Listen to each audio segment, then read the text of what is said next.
Selamat pagi Bapak, Ibu, dan saudara-saudara sekalian. Perkenalkan, nama saya Suryani Gloria Suan, biasa dipanggil Ani. Asal saya dari NTT.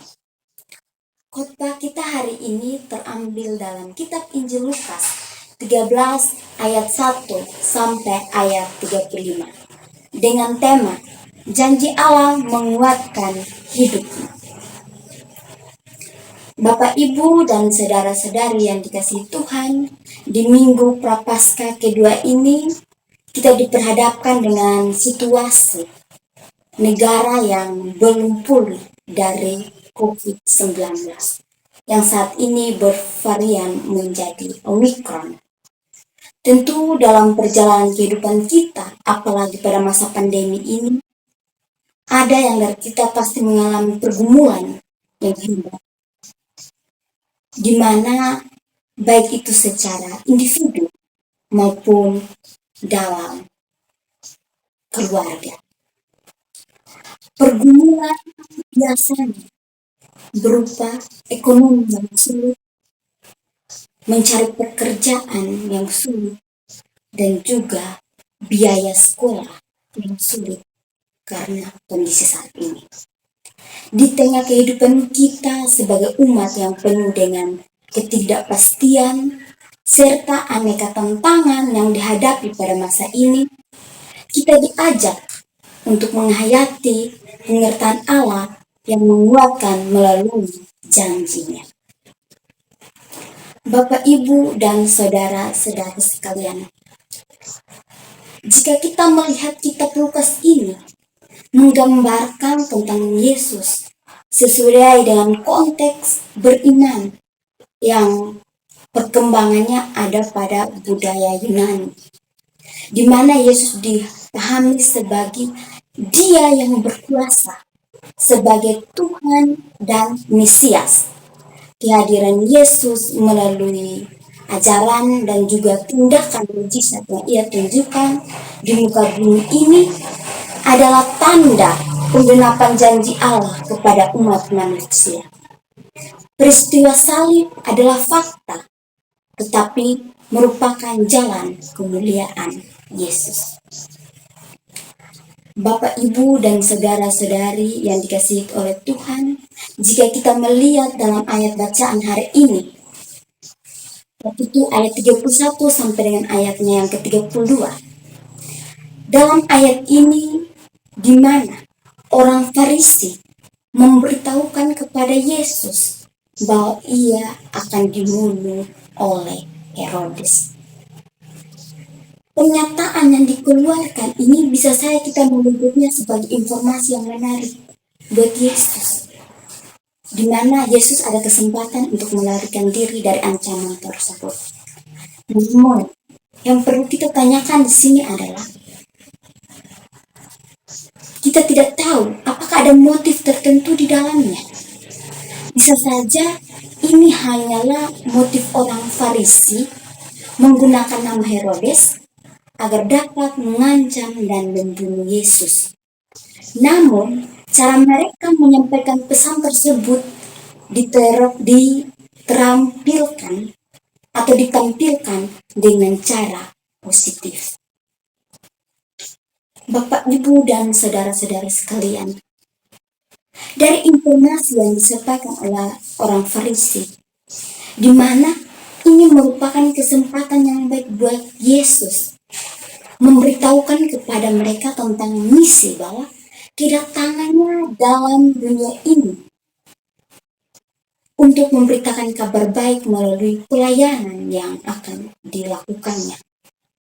Jika dia wafat atau dia meninggal, berarti pelayanannya telah selesai.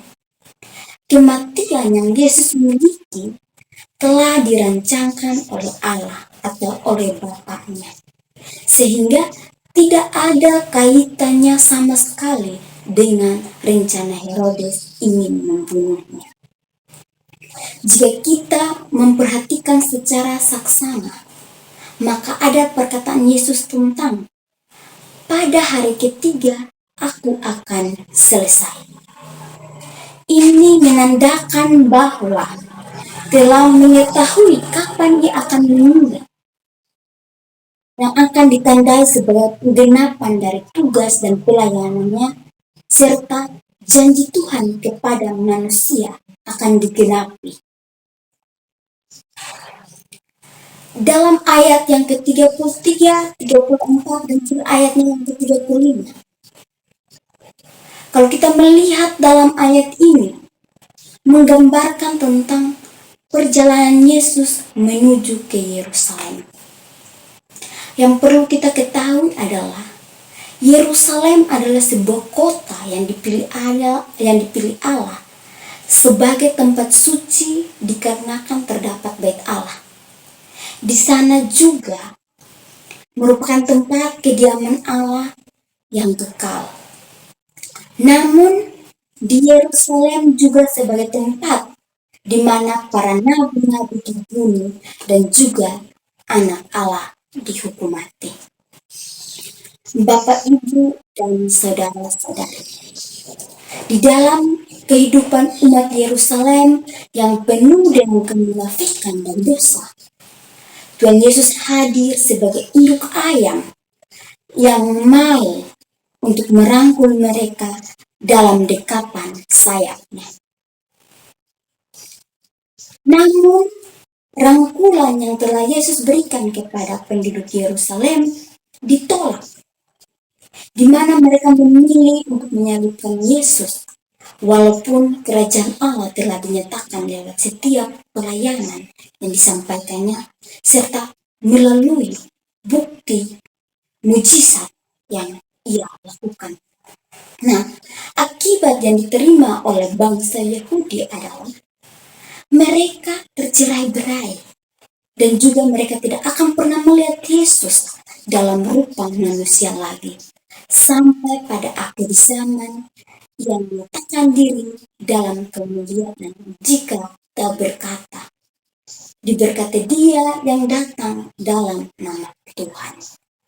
Pada tahap ini, Allah akan terbuka menerima umatnya, serta membuka pintu menuju pada keyakinan Yesus Kristus sebagai Juru Selamat. Bapak, Ibu, dan saudara-saudara sekalian, tindakan yang Yesus gambarkan dalam Alkitab sebagai induk ayam yang merangkul dan melindungi anaknya dalam dekapan sayap juga dinyatakan oleh Allah kepada Abraham, yaitu di bagian pertama di mana kisah Abraham mengenai keturunan yang akan mewarisi harta kekayaannya. Kita bisa melihat dalam Kejadian 15 ayat 2-3 yang menunjukkan situasi Abraham saat itu, di mana Abraham memperlihatkan kepada Allah bahwa ia tidak akan pernah memiliki keturunan sampai pada ajal menjemputnya. Maka dari itu, Abraham berencana untuk mewariskan rumahnya atau kekayaannya kepada Eliezer, orang Damsyik. Tetapi Allah berfirman kepada Abraham bahwa orang ini tidak akan menjadi ahli warismu, melainkan anak kandungmu sendiri yang menjadi ahli warismu. Selanjutnya, yang bagian kedua janji Allah kepada Abraham adalah tentang keturunan yang akan dimiliki, di mana keturunan Abraham seperti bintang di langit yang tidak terhitung jumlahnya. Nah, Bapak, Ibu, dan saudara sekalian, yang patut kita teladani dari Abraham adalah kepercayaannya terhadap janji Tuhan yang teguh. Maka dengan demikian terbukti bahwa Allah akan selalu bersama-sama dengan kita umatnya dalam keadaan apapun. Seperti contohnya dalam keadaan kita saat ini, yaitu virus corona yang masih berada di lingkungan kita. Allah akan selalu merangkul, melindungi, dan menguatkan kita. Allah akan selalu menempatkan kita dalam naungan sayapnya. sejauh kita menghidupi iman percaya akan kebenaran Allah. Tujuan Allah memberikan anaknya datang ke dunia ini, yakni mengenai janji Allah untuk menyelamatkan umat manusia yang harus dilakukan melalui peristiwa kematian di atas kayu salib sebagai suatu bentuk karya keselamatan Kristus. Bapak, Ibu, dan saudara-saudari sekalian, melalui pemberitaan firman Tuhan hari ini, pesan yang dapat diambil adalah Allah tidak pernah melupakan janjinya. Melihat kisah Abraham yang percaya dan yakin atas janji Tuhan melalui pelayanan kehidupannya. Sebagai orang yang percaya akan karya Kristus dalam dunia ini yang menjadi tanda penggenapan janji Tuhan, di mana Kristus sebagai juru selamat tidak menghindari maut demi menebus dosa umat manusia. Kematiannya sebagai tanda atas penggenapan janji Tuhan kepada manusia.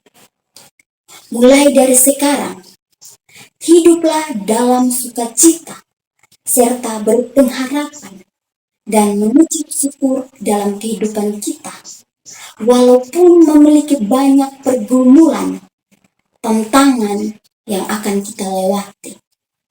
Namun, ingatlah dan rasakanlah pernyataan Tuhan Allah dalam janji yang menguatkan hidup saudara dan saya. Selamat mengikuti jejak Kristus dan mengalami damai sejahtera di tengah aneka dinamika hidup. Amin.